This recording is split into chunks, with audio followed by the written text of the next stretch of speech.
All right, Shalom. First, I'd like to start by saying all praise to Yahweh by Hashem Yahushai. Double honors to the elders and apostles that rule well, and salutations to the brothers doing the truth with sincerity. Now, this is a quick lesson on, basically how it says most serious incidents between Israel and Syria and Iran in years, right? And the scriptures say that Israel says, surely the least of them shall draw them out. So if you've been Slakia, give me 1 second. If you've been keeping up with the news, Israel has been the one to start all this chaos in the Middle East by striking these nations and helping bring about this World War III. Because sooner than later, America gonna be involved in the World War III at its best, for lack of a better term, is gonna kick off. So I'm going to start with the scripture, then I'm going to play this video, and then I'm going to get into some more scriptures. This is Jeremiah chapter 49, verse 20. It says, therefore, hear the counsel of the Lord, that he has spoken against Edom. Edom represents these white people. And his purposes that he hath proposed against the inhabitants of Teman, which is the Germans. Surely the least of the flock shall draw them out, right? And that's talking about the Khazar Jews, the fake Jews, man. They're the ones that's drawing out these nations to come fight and stuff, man. Because Israel was the first person to strike a couple nations when they first kicked off, man. It says, surely the least of the flock shall draw them out. Surely he shall make their habitations desolate with them. So I'm going to go ahead and start this video, then get into some more scriptures. Syrian air defense has responded to new Israeli raids near the capital Damascus. The Israeli military confirms it's attacked 12 targets in Syria, including both Syrian and Iranian facilities. The IDF is striking numerous Syrian and Iranian military targets in Syria in response to Iranian aggression. More to follow. Israel says the raid was in retaliation for its fighter jet being downed by the Syrian military. The jet crashed in northern Israel, with the pilots managing to eject. However, Damascus says that its air defenses hit the plane in response to a previous attack by Israeli forces. The perspective... That's why the scriptures say the least of them shall draw them out. Both Syria and Israel on the situation differ in certain respects.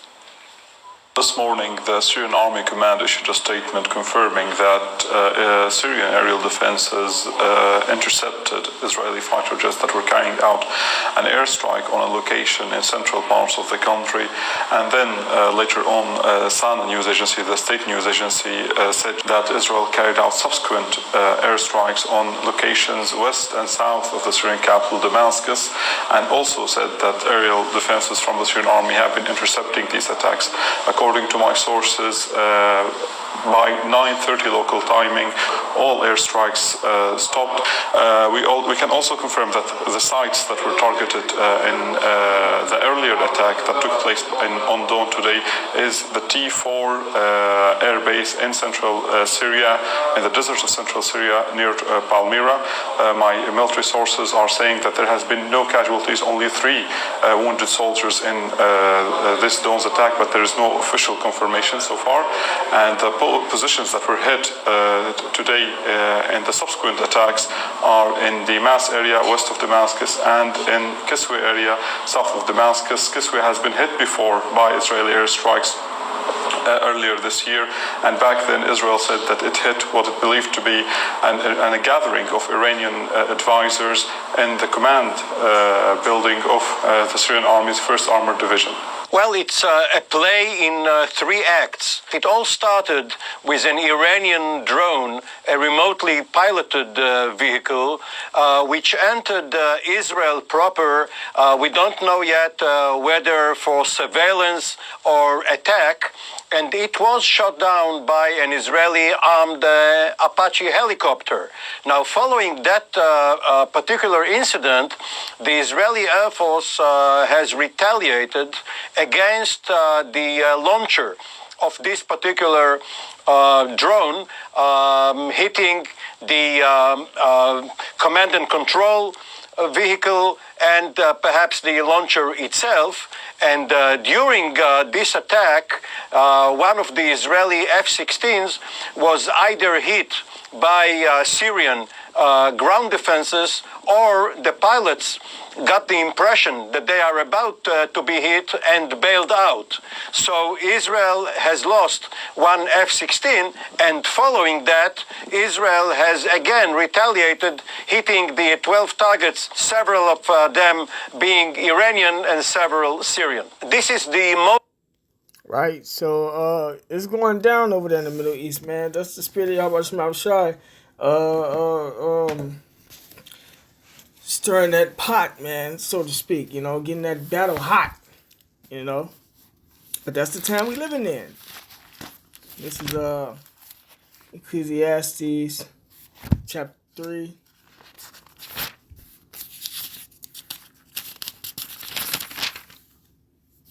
Verse 1, it says, Salakia for the phone, Satan. I gotta figure out how to work this new phone. So this is Ecclesiastes chapter 3, verse 8. It said, nope, 1. I'm gonna start 1, then I'm gonna jump to 8.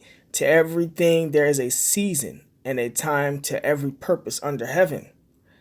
And now I'm gonna jump to verse 8, a time to love and a time to hate, and we are in the time of hate. As you can see, these white people showing us they hate by killing Jake off. So, you know, the Lord got Jake rising up, showing the same thing. We ain't in the time of loving no more, man. A time of war, and that's what's going on over there in the Middle East. That's why Israel, like the scripture says, at least themselves draw them out. That's why Israel doing these missile strikes on these specific nations. Now, these specific nations didn't hit enough, and they retaliating, man. You know? In a time of peace, right? So we're not living in a time of peace no more. You know, the church is got it misconstrued. Yahweh Shah said he's coming back with a sword, man. He's not coming back for peace. So right now, as you can see, he got these battles happening. When he himself come back, he gonna come back with a sword.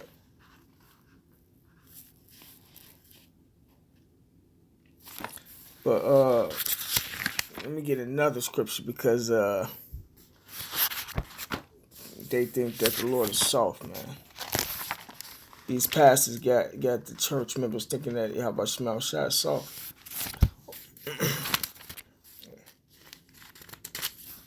Where is it?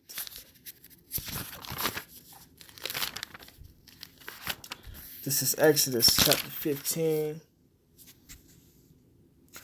15 verse 3. The Lord is a man of war. The Lord is his name. Yahweh Shema Shai is his name, man. So Yahweh is a man of war. Yahweh is his name. And his son, Yahweh Shai, who's coming in his image, also is a man of war. This is Matthew chapter 24, verse 1. It says, and Yahweh Shai went out and departed from the temple, and his disciples came to him for to shew him the buildings of the temple. And Yahweh Shai said unto them, see ye not all these things? Verily I say unto you, there shall not be left here one stone upon another that shall not be thrown down. And that's our history. That's history. It says, and as he sat upon the Mount of Olives, the disciples came unto him privately, saying, tell us, when shall these things be? And what shall be the sign of thy coming? And the end of the world, right? But the end of whose world? Esau's world. Esau's kingdom, right along with these other nations, man. That's what that's talking about. It's not talking about this planet being blown up by some meteorite, man. It says, and Yahweh Shai answered and said unto them, take heed that no man deceive you. Right, so I just gave you an example of people that's being deceived because they be deceived by thinking that an asteroid gonna blow this planet up, man. They made movies on that shit. If I'm not mistaken, it was called Armageddon or some shit, if I'm not mistaken. But, you know, that's what you get for watching the Witchcraft TV. It says, for many shall come in my name, saying, I am Yahweh Shai, and shall deceive many, that's your pastors. And ye shall hear of wars and rumors of wars, right? And we've been hearing that America versus North Korea is a rumor of war. See that ye be not troubled, For all these things must come to pass, but the end is not yet. Right. So the wars that's going on is what's happening in the Middle East, man. There's plenty of nations that's into wars. They even got proxy wars going on. America's funding other nations, the Kurds. They didn't funded Al Qaeda. They didn't fund ISIS, ISIL, to go over there and fight against the Islamic countries over them, Islamic nations. In particular, what one that's been fought against right now is Syria. Syria is fighting off, I think it was ISIS and ISIL, and Russia came in and helped right along with Iran and Hezbollah, and then the Kurds, which is being funded by America, is fighting with the Turkish, which Turkey was one of America's NATO partners, man.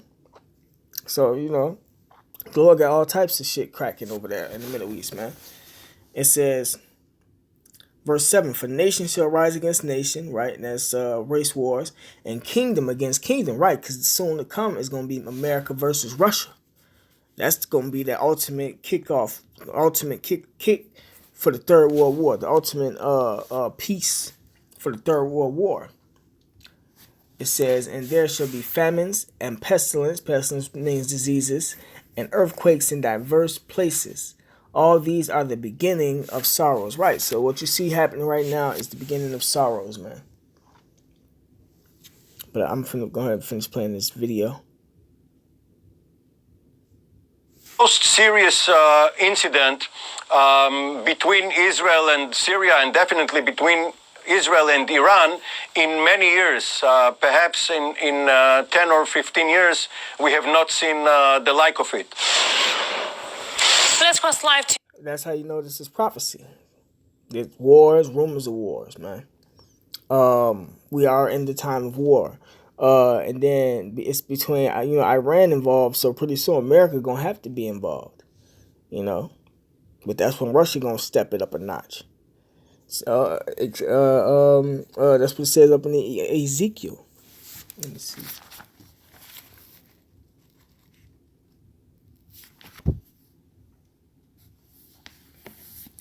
This is Ezekiel chapter 38, verse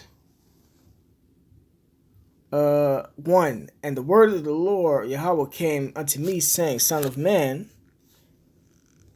set thy face against Gog, the land of Magog, which is Russia, the chief prince of Meshech and Tubal, and prophesy against him, and say, Thus saith the Lord Yahweh, Behold, I am against thee, O Gog, the chief prince of Meshech and Tubal, and I will turn thee back and put hooks into thy jaws, right?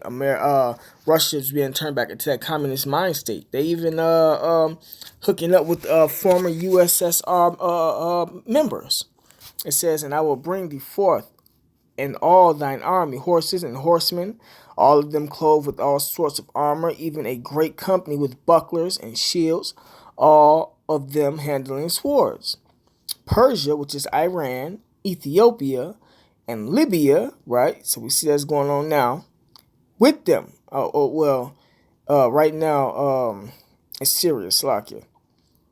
All of them with shield and helmet. Gomer, which represents Turkey, and all his bands, and it says the house of Togomar of the north quarters, and all his bands, and many people with thee. Right, so the Lord is gearing up for that, man. The Lord's going to bring that to pass, man, and that's when they're going to be in a fight with America, man, because Russia has to be a guard unto Iran and Iran, Ethiopia, so on and so forth, man. And you know what? Right now they are being like a guard unto them because they helping them out. They over there fighting. They over there, helping them out, sending them missiles and standing in the way of certain shit, man. You just got to keep up with the prophecies.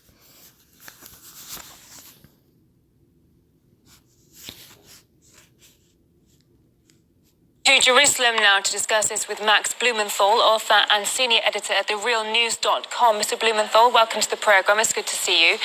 You're in Jerusalem right now. Can you tell us what the situation is like there, what the feeling is in the city, and have you heard anything? Have you felt anything? Yeah, right now in Tel Aviv, Prime Minister Benjamin Netanyahu and Defense Minister Avigdor Lieberman are meeting with Army Chief of Staff Gadi Eisenkot and the entire Army Command at the Defense Ministry. This meeting has been going on since the morning. No one has come out. Netanyahu has muzzled his cabinet ministers, and at the same time, it's been reported that Netanyahu has gotten on the phone with his American and Russian counterparts in an attempt to de-escalate the situation.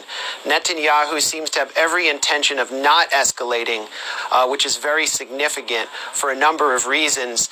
And when he muzzles his cabinet ministers, that usually means that he doesn't want anything to come out in the Israeli press, which could trigger further escalation. This is being covered constantly by the Israeli news, and it's all the country is talking about right now. How serious is this incident, in your opinion? It's a dramatic incident for a number of reasons. First of all, this is the first Israeli plane that Syria has downed since 1982.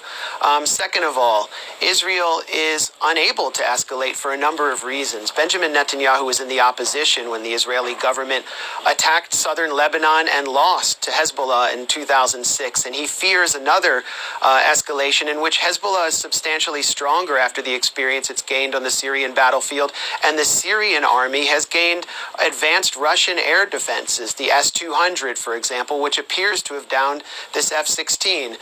So Israel is in a tight bind here, and they have blamed this entire incident on Iran and consider it an attack on Israeli sovereignty, which is actually, frankly, bizarre, because the Israeli military struck 12 targets inside Syria, not Israel, and the Golan Heights is considered under international law Syrian territory. Iranian targets were also hit in this incident. What kind of response, if any, do you expect from Tehran?